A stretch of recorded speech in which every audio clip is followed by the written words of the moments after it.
Freeholder Bergen. Present. Freeholder Carter. Present. Freeholder Estrada. Present. Freeholder Granados. Freeholder Kowalski. Here. Freeholder Mirabella. Freeholder Wright. Present. Vice Chairman Jallo. Here. Chairman Hudak. I'm here, and you did get Freeholder Granados. Freeholder Granados. Present. Present. Freeholder, you have 8 freeholders present. Excellent. Jim, please lead us in the prayer and then the flag. Humbly we ask God, the giver of peace and the lover of charity, to give the entire family of nations true agreement with his will, and to grant the light of his spirit on all who work for justice and peace. Amen. Allegiance to the flag of the United States of America and to the republic for which it stands, one nation, under God, indivisible, with liberty and justice for all. Mr. Clerk, please read the statement of compliance with the Open Public Meetings Act. The Chair wishes to announce that pursuant to requirements of New Jersey statutes annotated, Title 10, Chapter 4, Section 10 of the Open Public Meetings Act, adequate notice of this meeting of the Board of Chosen Freeholders of the County of Union has been given by mailing the annual meeting schedule for the year 2014, along with periodic changes necessitated by circumstances, to the newspapers circulating within the County of Union who are designated to receive such notice, and by posting the annual meeting schedule for the year 2014 in the Administration Building, and further by filing the annual meeting schedule for the year 2014 with the Office of the County Clerk. Thank you, Mr. Clerk. Our first order of business is the approval of communications. May I entertain a motion to approve communications? So moved. Motion was made by Freeholder Kowalski, and it was seconded by the Vice Chairman. Mr. Clerk, may we please have a roll call? Freeholder Bergen. Yes. Freeholder Carter. Yes. Freeholder Estrada. Yes. Freeholder Granados. Yes. Freeholder Kowalski. Yes. Freeholder Wright. Yes. Vice Chairman Jallo. Aye. And Chairman Hudak. Aye. Chairman, you have 8 votes in the affirmative. Thank you, Mr. Clerk. The meeting is now open for the purpose of publicing on comment, for the purpose of making comments on resolutions being offered for adoption only. Kindly state your name and town of residence for the record and the resolution to which you are referring to, and be reminded that there is a 5-minute time limit on comments. Do any members of the public wish to speak on resolutions?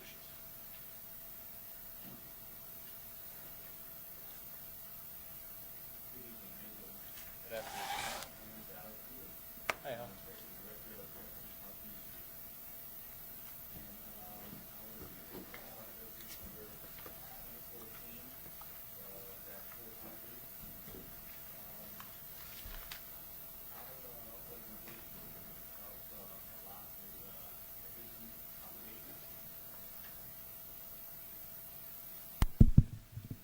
Thank you, Mr. Clerk.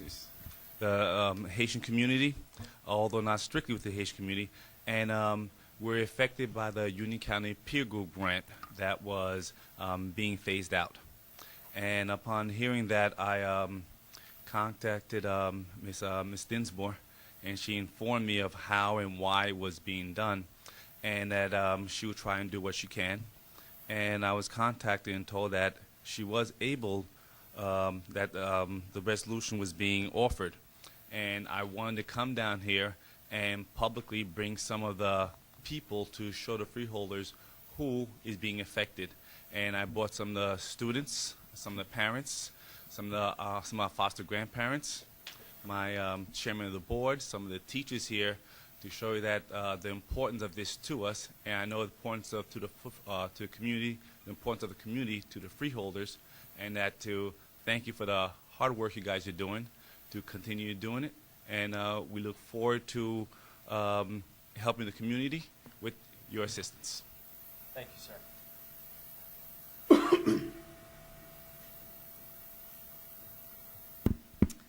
Good evening, Chairman Hudak and freeholders. My name is Linda Flores Tober. I live in the city of Elizabeth, and I'm the executive director of the Elizabeth Coalition to House the Homeless. And I'm here to speak on the Resolution 2014-423 for the extension of peer grouping programs. The Elizabeth Coalition to House the Homeless uses the peer grouping funds for our program for homeless youth, Bernice's Place.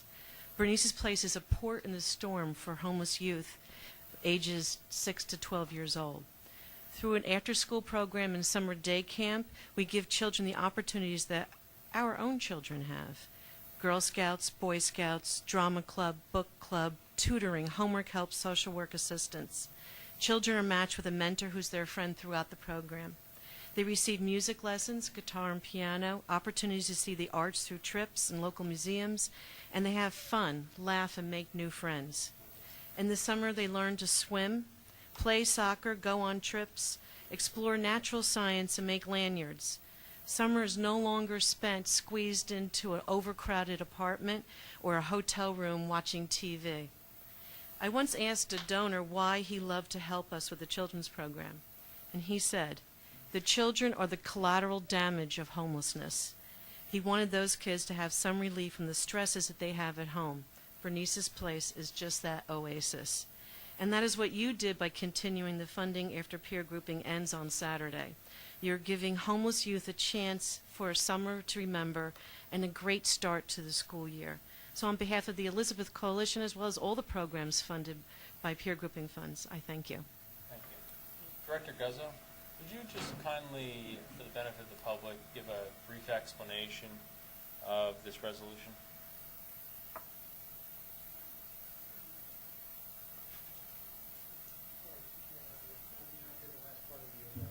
If you could just give a brief explanation of 423. I'd be happy to. Members of the board, as you know, peer grouping, the state of New Jersey had made a decision to end the peer grouping funding as of July 1st of this year. Those dollars have come into this county as well as other counties for over 20-something years, almost as long as I could remember, which is a long time. As a result of peer grouping dollars are an acknowledgement by the state that that the county cares for the frailest of the frail patients at the county level, and so peer grouping has been a mainstay for social service programming in Union County since really about the early 80s. Unlike most other counties, where only 10% of peer grouping dollars really goes into social services, in this county, there was a policy decision made many, many years ago that every board has kept since that time to contribute over 90%. It's a little bit less today than it used to be, of those dollars into social services. That policy decision splits those dollars between senior services and general social services. And the two individuals, the two directors that you saw come up this evening, really fit into the category of general social services. And what that means is that these are programs that are definitely needed in Union County, but are not covered by any other grant source. So without these dollars, the programs that you heard earlier would not exist or would cease to exist. And as a result of the notification by the state that these dollars would end, as you well know, a request was made through the department this year to come in and just keep us whole for at least this year, not to add additional services, but to actually just maintain what we already had. And I am very happy and very pleased that the board heard that request and agreed to do that. And this is just two examples that you've heard tonight of what those dollars mean to people in Union County as a result of that. So again, on behalf of the service that they do, I thank them, and behalf on your willingness to fund programs in lieu of the state coming in with those dollars that are necessary, I thank you again on behalf of the community for what you've done. Thank you, Director. Any other members of the public wishing to speak on resolutions being offered for adoption only?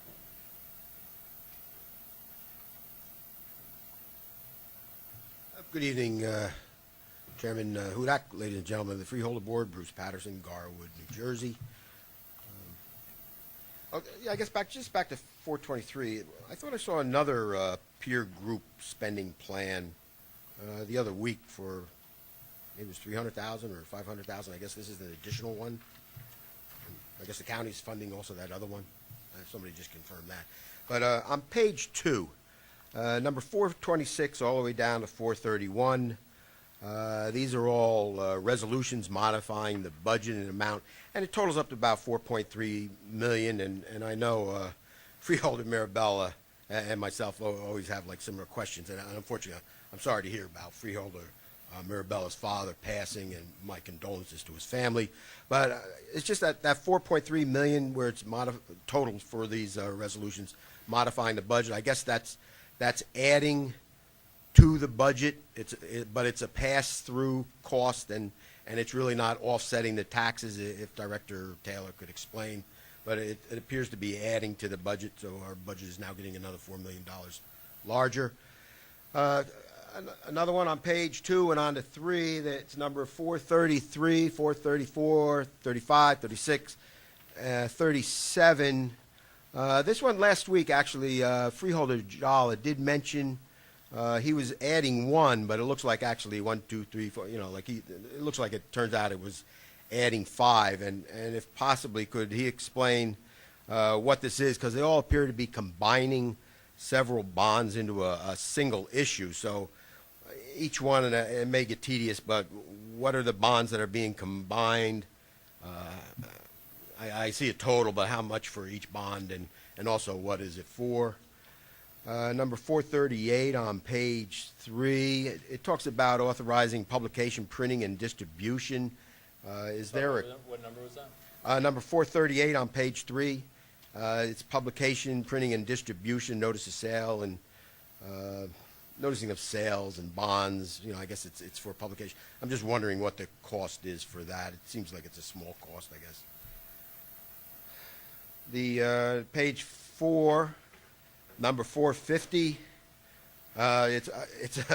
It's appointing Lawrence Caraselli, I guess, extending his term or something. I guess just a comment. I guess he just can't get away from county government, so he's still civic service is still there. So I know him well. I guess that's it. There is one more about our internal position controls, but possibly somebody will be asking something about that. So thank you very much.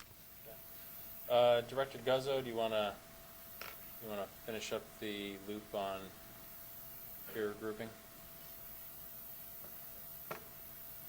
Thank you, Mr. Chairman. As I indicated previously, the peer grouping funding is split between aging and general social services.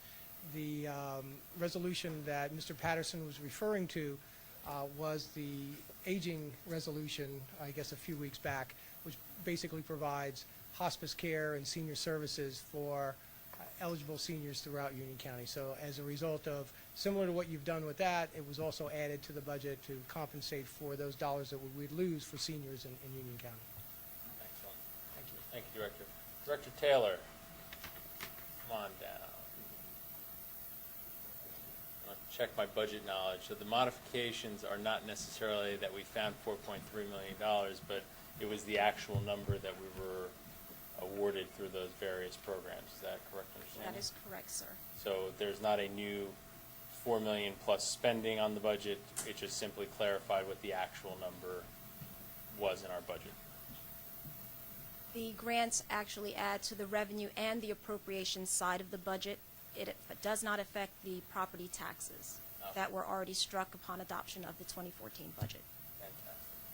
Fantastic. And secondly, the 433 to 437, the various bond resolutions. You want to give a Absolutely, speak to sir. those, please? The 6 resolutions on this evening's agenda pertaining to the bonds enable the county to implement its debt management plans to permanently finance previously authorized debt, a majority of which was funded by notes. As you know, notes can only be carried over on an annual basis, and as a result, every 3rd anniversary you have to make a principal payment, and instead of trying to renew notes on an annual basis up to the 10-year maximum, we're going to take advantage of market conditions and permanently finance our existing debt. What this does is that it aggregates all of the various issues that we've previously had into one amortization schedule for each of these series. Each of the series are outlined in the various resolutions. And again, it just allows us to pay off the debt instead of just rolling over the notes on an annual So basis. we're not buying anything new, we're just refinancing existing debt, and how is our bond rating doing? Actually, we were just affirmed by Moody's today. Our rating was just affirmed. They've shown us a lot of positive outlook based upon our surplus levels actually increasing. Some of the concerns they did raise do stem to the hospital, but those are things that we did convey the board is addressing. Outstanding. Do we have any information regarding the printing and publication line items in 438? The cost of printing, I don't have the exact cost on that, but those would be charged to the actual debt issue. Thank you very much. Any other members of the public wishing to comment on resolutions being offered for adoption? Good evening, Freeholders. Pat Moschetti, New Providence. Resolution 425.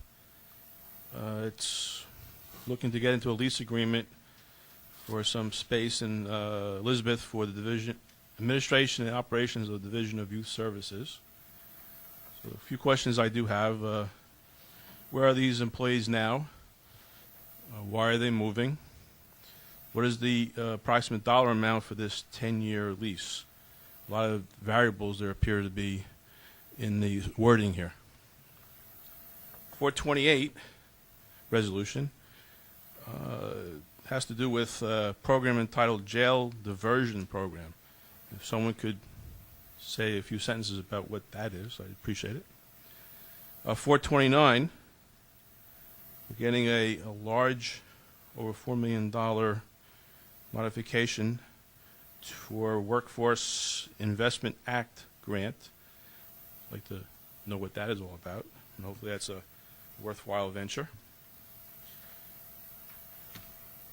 And then 451, an appointment of an individual to the Union County Improvement Authority. Why is that open, and who left? Thank you.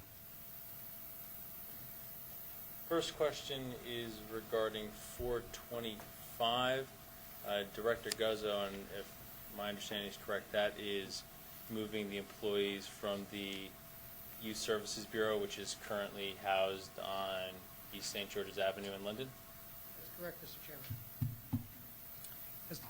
Chairman. As the board knows from previous conversations, we have been at that location for probably about 26 years. The conditions have eroded to the point where they affect both the clients and the employees that are there every day. It is an area that we have served the community for many, many years, but it is at the point where we really needed to find better space. As a result of that, through an RFP process that we went out twice for, we have found the building in Elizabeth. That rent, the current base rent that we pay now, is approximately $6,732 on a monthly basis, or annualized, it's $80,000. The new agreement with the other space, the new space that we're going to be going into, is now going to be $5,956, or annualized at $71,000 on an annualized basis. So it is approximately $8,000 less than what we are paying presently for the space that we're in for the next 5 years. And after 5 years, the rent increases, and eventually it will, of course, catch up to where we are today. But for the first 5 years, again, the rent that we will be paying is less than we're paying today in conditions that I would term as substandard for both the employees and obviously the residents that need to come in and access service to us. Very good. Thank you, Director. Thank you. I'm not sure if the clerk of the board or county council can entertain the question as to whose vacancy on the Improvement Authority. Chairman, the vacancy, this is for the Union County Improvement Authority. That is correct. That individual's name is Joseph Miskowitz, Okay, and so he sent in his resignation letter. There's that. And then in regards to the various programs, unfortunately, those resolutions don't actually cover the programs. So, Ms. Marchetti, I know Director Reardon's here and Director Guzzo, so they can answer specific questions to those programs. But the resolution in question that's being offered for tonight is in terms of a budget modification on those particular programs. So those directors are here tonight if you'd like to speak to them about those. Any other questions from the public regarding resolutions being offered for adoption? Seeing no more, I am going to close that portion of the meeting, and I will ask for a motion to adopt resolutions 2014-423 through 2014-470. May I have a motion? So moved. Second. The motion was made by Freeholder Kowalski and was seconded by Freeholder Carter. Mr. Clerk, would you kindly read the roll? Freeholder Bergen. Abstain as to 2014-423, yes as to all remaining resolutions. Freeholder Carter. Yes. Freeholder Estrada. Yes. Freeholder Granados. Yes. Freeholder Kowalski. Yes. Freeholder Wright. Yes. Vice Chairman Jallo. Aye. Chairman Hudak. Aye to all. Chairman, you have 8 votes in the affirmative with the exception of 2014-423, 7 votes in the affirmative with 1 abstention. Thank you, Mr. Clerk. Before we open up public comment, I just wanted to say at this point in the meeting, I have a personal obligation, so I will be stepping off the dais, and if you can reflect that in the minutes, and Vice Chairman Jallo will take over the chair for the conclusion of the meeting. Thank you, Vice Chairman.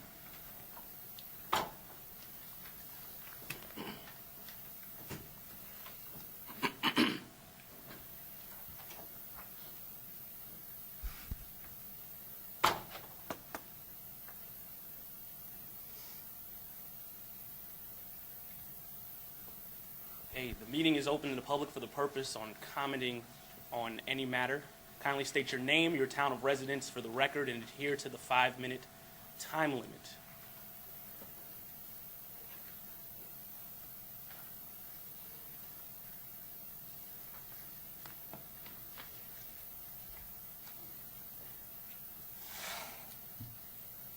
Good evening, freeholders.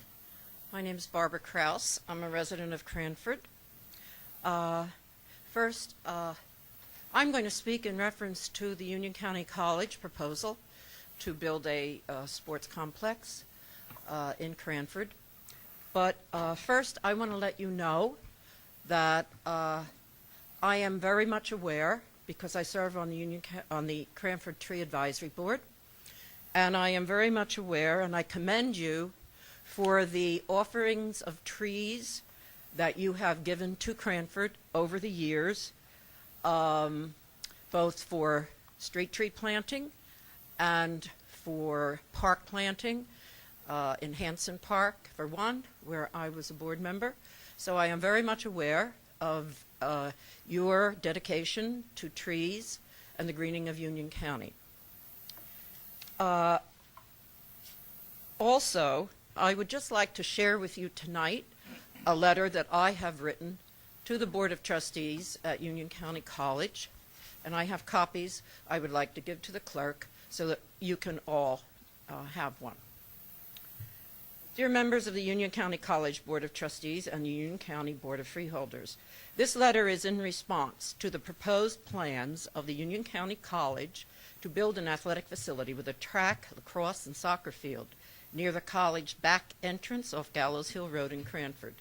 This plan has caused great concern for many valid reasons, and it is not the fiction that a few disgruntled people have concocted, as was described in the Union County College publication, Union Matters, for faculty and staff.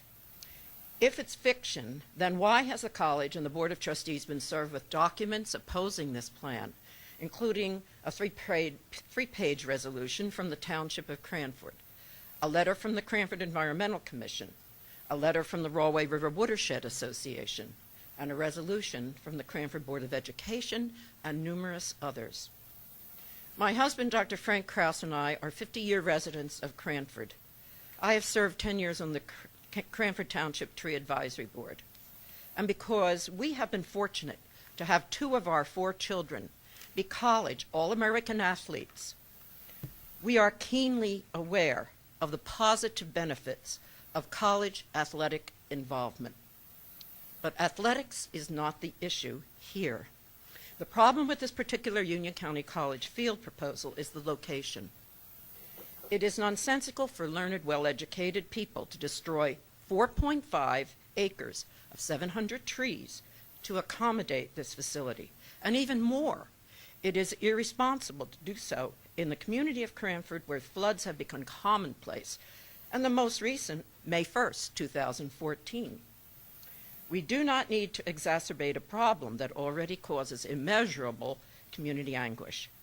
And first, as I have past mentioned to the Board of Trustees, the Township of Cranford lost a total of 900 municipal trees through Hurricane Irene and Sandy. That does not include private property trees, which could easily double that number. This is why the purposeful destruction of 700 additional trees is not acceptable and environmentally irresponsible in the eyes of Cranford residents. These 700 trees are mature hardwood forest trees. They are our good neighbors, but the college is not in this situation. These leafy green canopies of 700 trees of various sizes are performing their job of cleaning the air, taking up water, preventing erosion, and cleaning the atmosphere. Every root, every leaf is working for us, providing shade and conserving energy. And these benefits do not stop at the college border.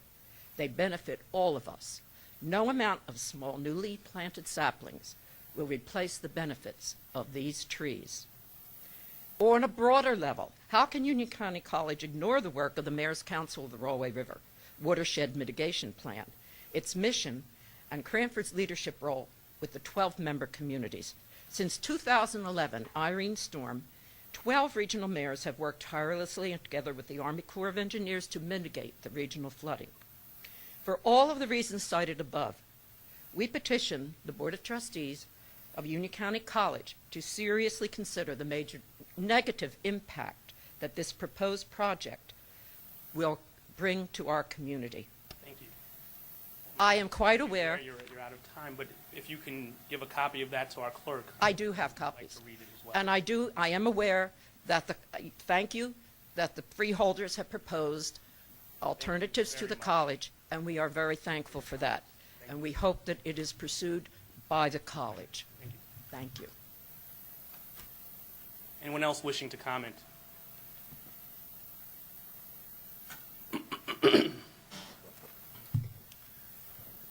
Pat Moschetti, New Providence. I'll try to be fast. I have a few things. I have an analogy to bring forth to you. When I was in college, I had a roommate who took a girl on a date, first date, and at the end of the date, he says, "Do you think she likes me?" I said, "Well, she probably likes your new sports car. She probably likes the fancy restaurant that you went to, and the popular Broadway show that you took her to. I'm not sure if she likes you, but I know she likes the food, the car, and the restaurant, the show." Now, why do I bring this up? Well, recently, Wakefern in Elizabeth was given a ton of money to stay in Elizabeth. Now, the question is, does Wakefern really like Union County? Does Wakefern really like Elizabeth? And if you answer that question, since Union County and the state and the federal government don't have endless amounts of money to put forth to corporations, what can you do to make Union County more attractive for other companies to expand here or stay? Do we have enough skilled workers? And I would say we probably don't, because we have a high unemployment rate in Union County. So what are we doing about that? Do we have the necessary infrastructure improvements going on? And if you look around in our bridges and roads and such, not enough is being done there. So we probably have to allocate more money to that and free it up from other things that we may not be getting our bang for our dollar.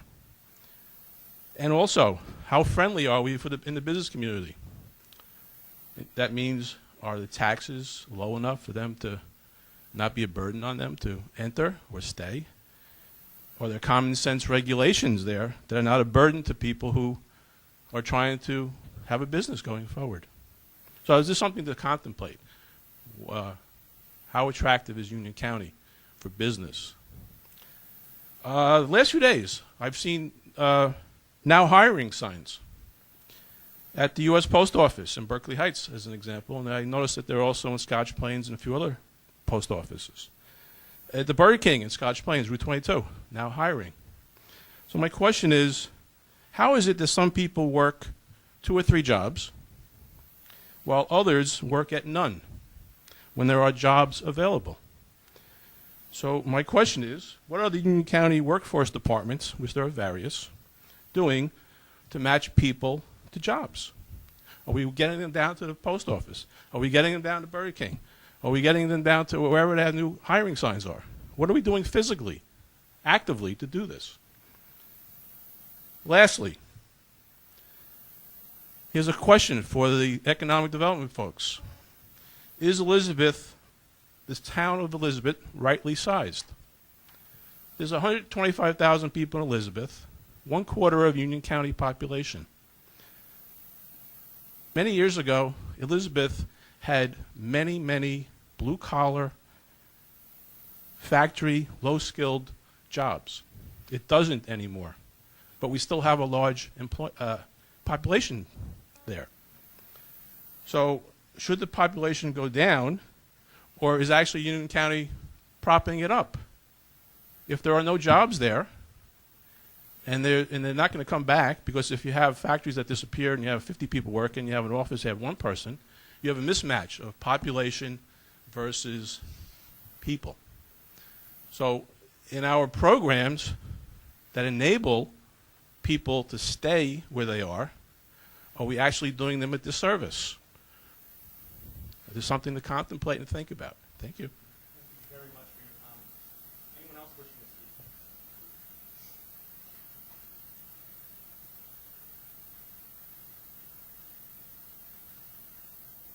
speak? Michael Norman, Cranford resident.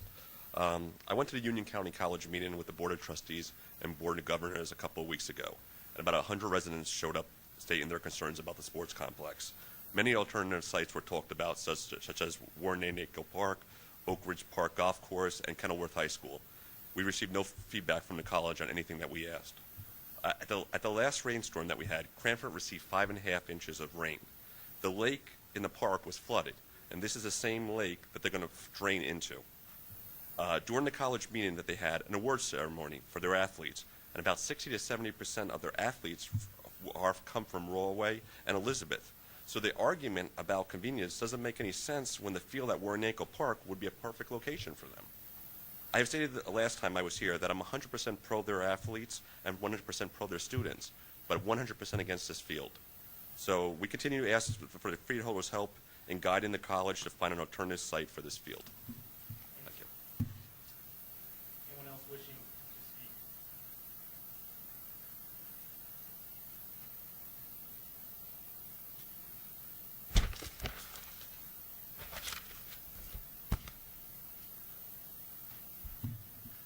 Good evening, Chairman Pro Tem, Freeholder Jolly, ladies and gentlemen of the Freeholder Board, Bruce Patterson, Garwood. Sadly, Chair Hudak had left, so I guess hopefully it'll turn into a decent discussion here.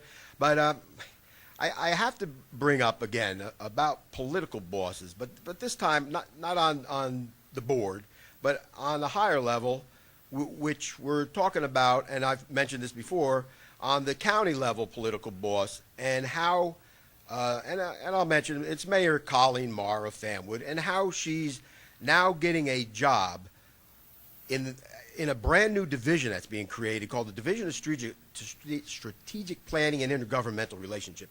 I did talk about this once before, and that she, you know, as a political boss of the county, of the political party that you obviously subscribe to, that she should not be given a job. It's more of a patronage job.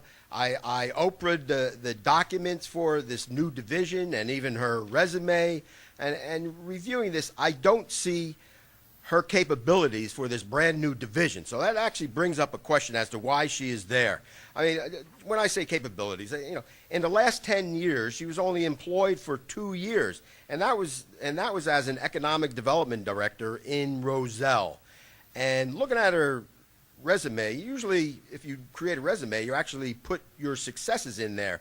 Well, out of the 10 years that she was unemployed, she got a job in Roselle with the township of Roselle, and she had no successes. I mean, I know Roselle because I drive through it enough, and basically the only thing I saw in the last 2 years that maybe she had a hand in was that there was a gas station that was converted to a Dunkin' Donuts.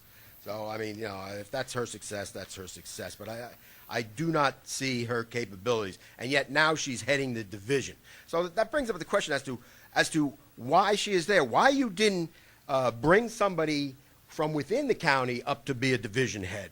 Another interesting fact is Director or Assistant County Manager Reyes was brought in, and it appeared all of a sudden in the beginning of the year he was brought in. They changed his title over to handling, and I'm reading a paper from the Union County local source, but he's now he's having control over economic development, which is basically one of the functions of this division of strategic planning and intergovernmental relationships. Now, if he's doing the economic development, why is this division doing the economic development? There seems to be some kind of overlap, which tells me that one of these people is really not necessary. Either it's Assistant County Manager Reyes or Famwood Colleen Marr, who's now being hired for this, and she obviously was already hired. Another interesting thing, and why I always bring up political bosses, is because obviously we all recognize that they are partisan, and she's a county-level political boss, which I'm not going to specifically say this, but the opposition political party, you know, is obviously her enemy, and they are controlling certain towns, mayors and counties, and the other opposition is controlling other towns. But she's now going to be working closely with the opposition political party, mayor and councils, when she's really structured to look at them as her enemy and to try to dismiss that political party out of the county. Something does not make sense here. It appears that she should not be in this job. Her capabilities are not there. There's redundancy in assistant county manager and this department. You know, and the funding. I brought up the funding in the budget meetings that you took $1 million out of paving roads for next year after the worst winter we had in 2 decades. And as Mr. Moschetti said, you know, you really should be paying attention to the infrastructure, and yet you took $1 million out of that, and you're funding this department for $700,000, which sounds like, you know, this department should not be funded. You should be funding the roads as the true purpose. And I mentioned that during the budget hearing. So, in essence, I'm asking you, dispel or dismiss this department, get rid of it, say goodbye to Colleen Marr because she has the wrong capabilities. You know, I have other comments, but I see my time is up. But I seriously, because you're the financial chair, I seriously ask you to rethink about this division and to dismiss it or destroy it or whatever the term you want to consider. But please do that. Thank you for your comments. Is there anyone else wishing to speak?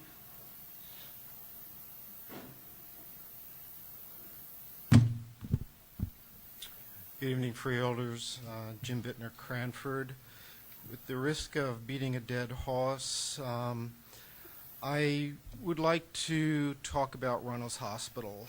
I've read in the local newspaper, and I've heard it stated many times here, that the reason that the county has to close Runnels Hospital is because the Medicare and the Medicaid reimbursements are drying up.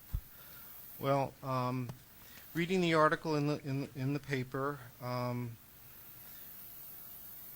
knowing the backstory to the reasons, the true reasons, what I believe are for closing the Runnels Hospital, I'd like to set the record straight.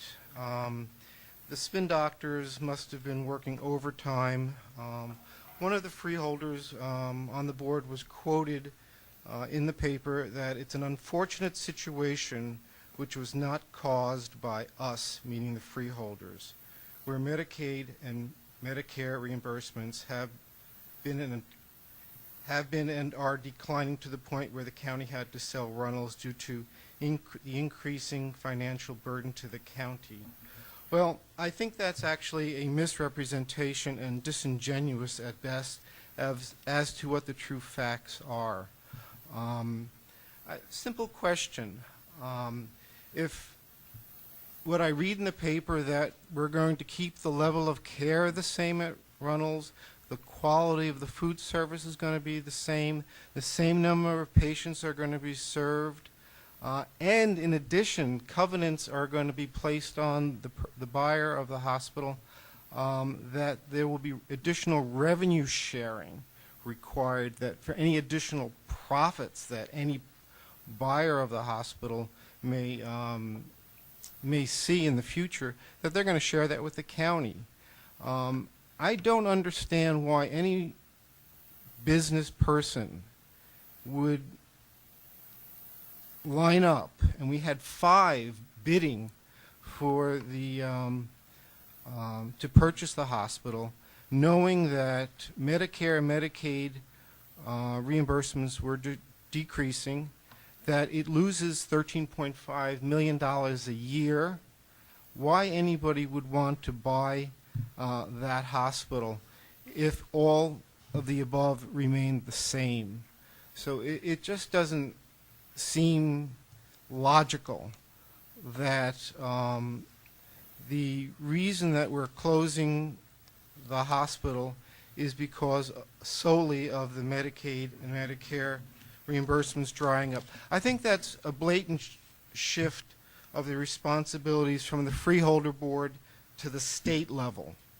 And I don't think that's a fair assessment of the reasons of why that hospital is being closed or being sold. I'm sorry, I misspoke, being sold. We have yet to hear where the $26 million in the sale monies is going to be applied to. Could it be that we had to close the hospital because we built a $40 million golf course, or that maybe the Tioga SREX solar energy project that the board pushed through is now in bankruptcy? I think maybe that's the reason why we're selling Runnels Hospital. Thank you. Thank you very much for your comments. Anyone else wishing to speak?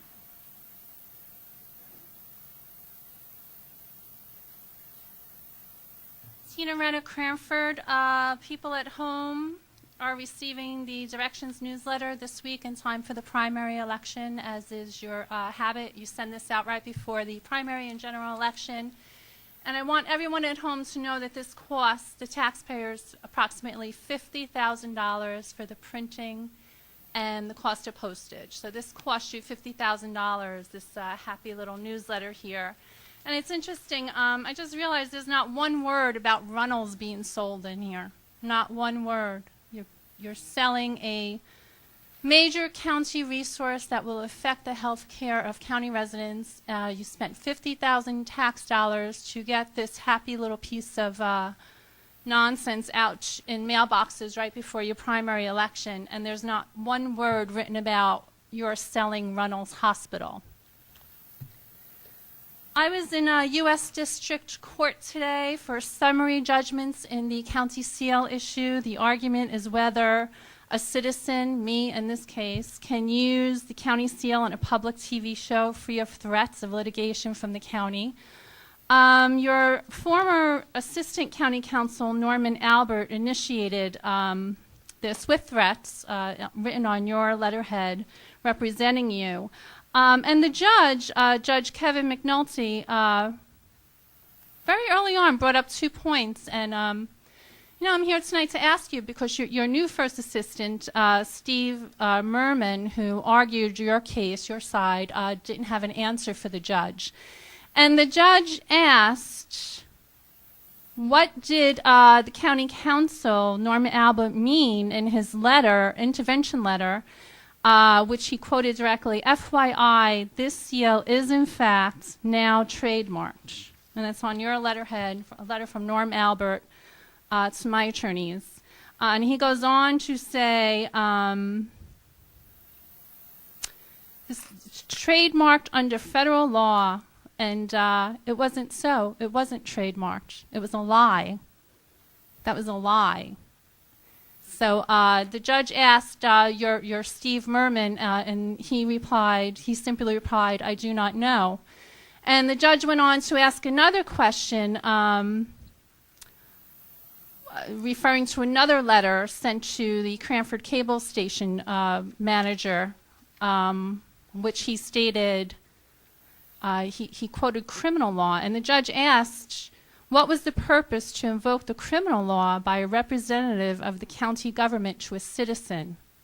The judge asked your assistant county counsel, and again he replied, "I do not know." So Mr. Albert is no longer first assistant county counsel, but he is here tonight. I'm not sure if he was reprimanded for the handling of this case, but he was promoted. He now runs the the human resources. He has no background in human resources, but he's running your personnel department now. So he's here tonight. Perhaps you can call him up, Freeholder, and ask him, because the answers to the judge's questions, the citizens need to know. You're spending resources on this, not only county tax dollar resources, but you're spending resources of the federal courtroom to deal with this. I don't know is unacceptable. And of course, his boss is here, county counsel. I mean, if his employee lied in an official letter, made a statement that wasn't true, I'm sure he called him into the office or wrote him a memo and said, can I have an explanation on this? Why'd you make this up?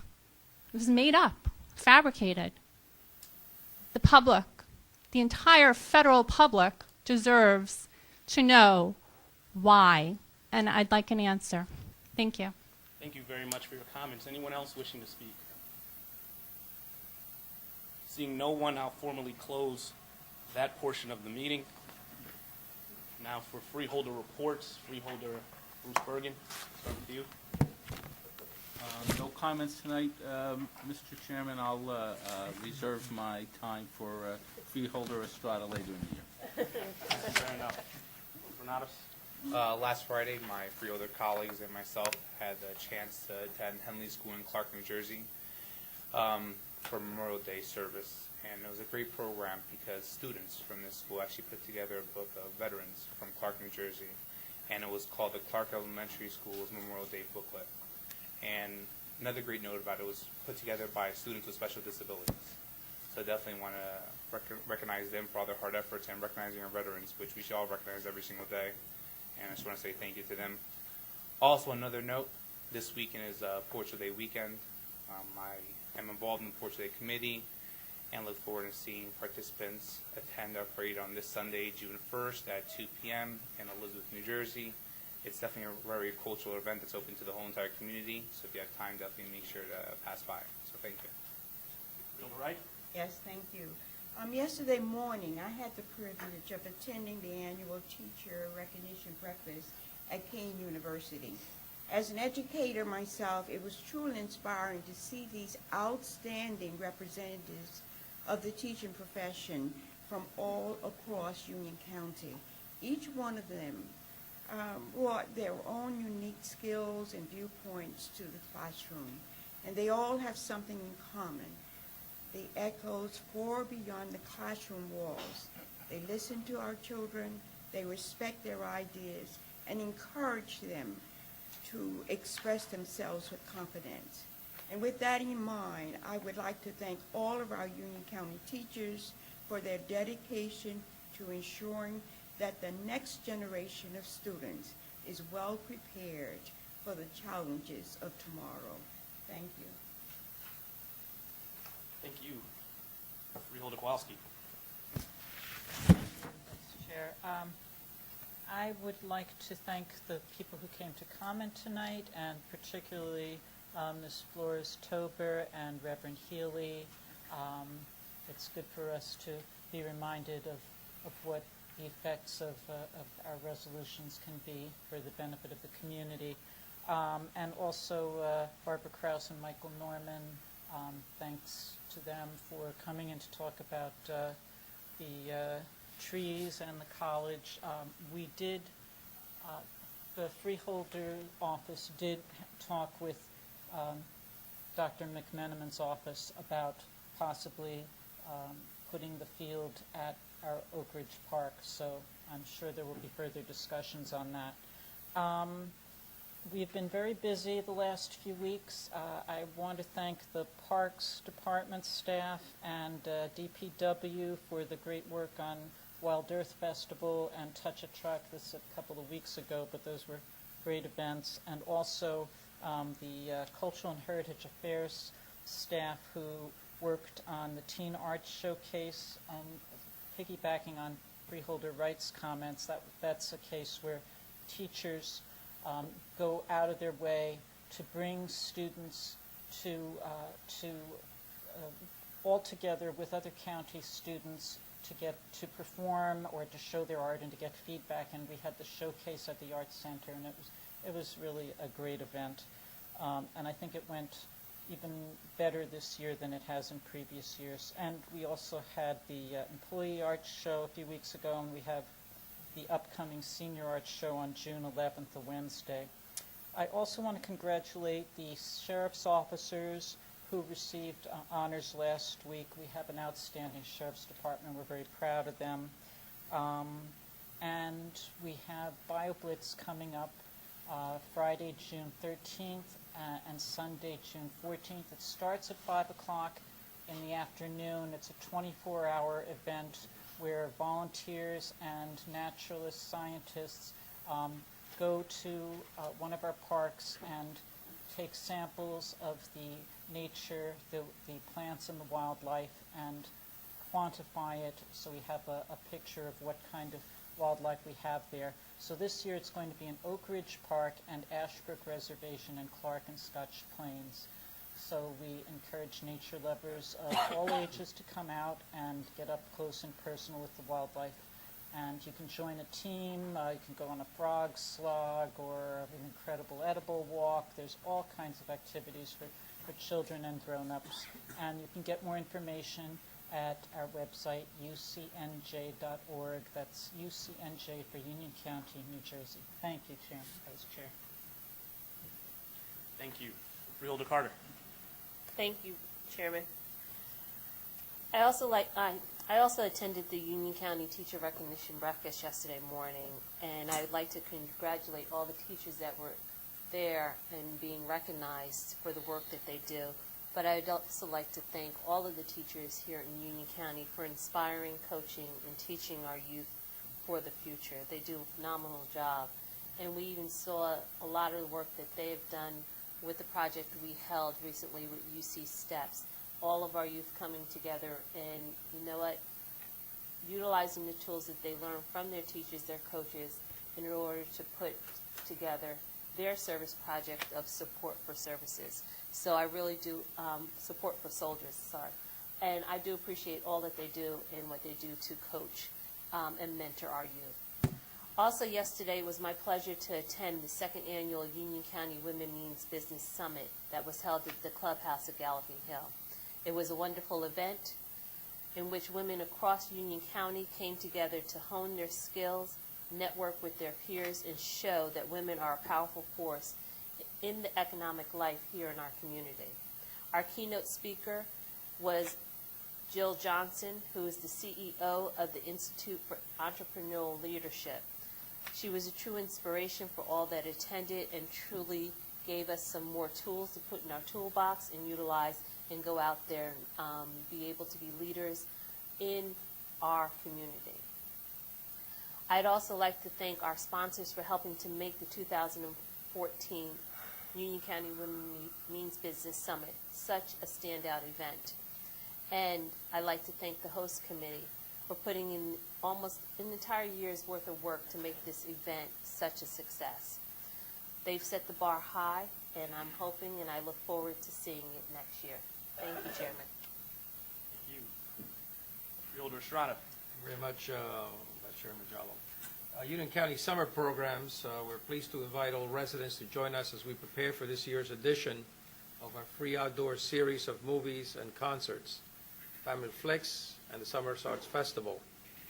As always, there will be movies and music at different parks throughout the county, starting on July the 8th at Warren Ankle Park and running through August.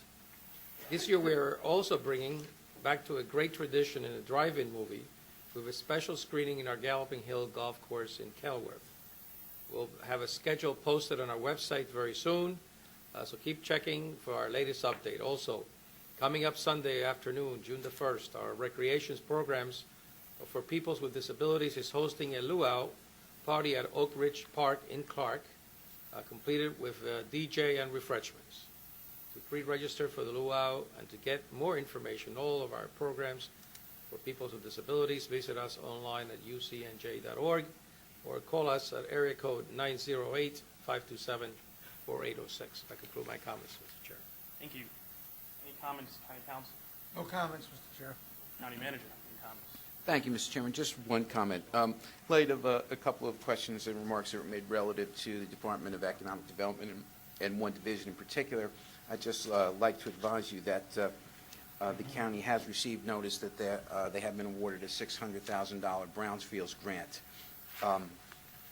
That division that was referenced was particularly instrumental in working with a number of counties, municipalities rather, to jointly apply for that application.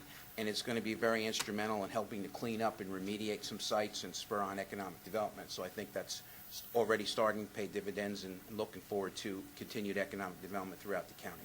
Thank you. Thank you, County Manager. Last week, our Weights and Measures Division kicked off the summer season with its gas pump inspection program. We held an event marking the occasion at the Shell gas station at the corner of St. George's and West Grand Avenue in Rahway. We use this opportunity to highlight an important consumer protection program that the county conducts, which many residents may not be aware of. The Union County Weights and Measures Division inspects all gas stations in Union County with the exception of the City of Elizabeth, which has its own program. They inspect approximately 150 stations a year. The program finishes by the end of October. While at the pump, we also urge consumers to always get a receipt to protect themselves and watch the transaction to ensure that the price gauge has been reset and the requested type of gas and correct amount are served. Anyone wishing more information from this program can go to ucnj.org/gas tips or call the Division of Consumer Affairs at 908-654-9840. Also, either this past week or the week before that, I attended with Freeholder Kowalski the Teen Arts Festival Showcase, which was a wonderful event that we've done and continue to do, showcasing the wonderful, talented young people that we have in this county. It's truly amazing that this program is available for them, and it's truly amazing the talent that they have. And it just made me think that, you know, we ought to do our part in ensuring that there's something for them when they come back from college or wherever they go, to attract them to remain in Union County, to live in Union County, as opposed to going to some other municipalities or counties or states that foster this theater and their talents. And so, you know, it's just an idea that I'll probably be speaking more on with my other colleagues here on the Freeholder Board to see if there's anything that we can do to assist in that. I also had the opportunity to attend the Union County Women's Means Business event. Very well done program again. Kudos to Freeholder Carter for spearheading that. An excellent event that will hopefully ensure to pay dividends in our community. Also commend the board for their support of an event that was done, a networking event, which was spearheaded by Freeholder Granados, WIB networking event for the Workforce Investment Board. That was another excellent event run by our WIB Workforce Investment Board and from the county here to network, to bring local businesses together to network and to problem solve and to see what they can do and what solutions they can provide to provide jobs for our residents. A very good event, and I hope to see more of that as well. We have sad news that I want to report on that was also in in our resolutions today. 3 deaths that I'll speak to. One was the loss of Councilman Randy Sandifer from Roselle. Condolences to his family. The other was John Lynch, firefighter from Roselle, who I've happened to know since I was very young and has been a friend of my family since before I was born. And of course, the father of our very own Al Mirabella, Gene Mirabella, who also passed away, police chief in Elizabeth. Three pillars of the community who gave their lives or spent their lives in public service. Our condolences go out to their family. We're thankful for all that they've done, and they will be sorely missed. That concludes my comments. At this time, I believe we have a need to go into executive session. County Council, if you can make your statement relative to same. Thank you, Mr. Chairman. Pursuant to the provisions of the Open Public Meetings Act, the public body may enter into executive session for the purpose of discussing certain enumerated subjects. The board now wishes to enter executive session for the purpose of discussing attorney-client privilege communication and pending contract negotiations with the Assistant Prosecutors Association and attorney-client privilege communication and potential settlement in the matter of Brandy Mallet. The minutes of the executive session shall be separated from the minutes of the open public session. Minutes of the executive session, redacted as appropriate and necessary, shall be available in approximately 30 days. The clerk to the board shall retain the original minutes until such time as the confidential limitations have been removed, at which time they shall be made available. Upon the affirmative vote of a majority of the members present, the board may retire to executive session. Upon the board's return, it will not take any formal action on the matters discussed. May I have a motion to enter into executive session? Second. Motion was made by Freeholder Carter, seconded by Freeholder Wright. Clerk of the board, may I have a roll call? Freeholder Bergen. Yes. Freeholder Carter. Yes. Freeholder Estrada. Yes. Freeholder Granados. Yes. Freeholder Kowalski. Yes. Freeholder Wright. Yes. And Chairman Jallo. Aye. We are now in executive session. Yes. Freeholder Kowalski. Yes. Freeholder Wright. Yes. Chairman Jallo. Aye. County Yeah. Council, do you have a statement relative to tonight's executive session? Nothing, Mr. Chairman. Thank you. May I have a motion to adjourn? So moved. Second. Moved by Freeholder Kowalski, seconded by Freeholder Carter. All in favor? Aye. All right. Meeting's adjourned.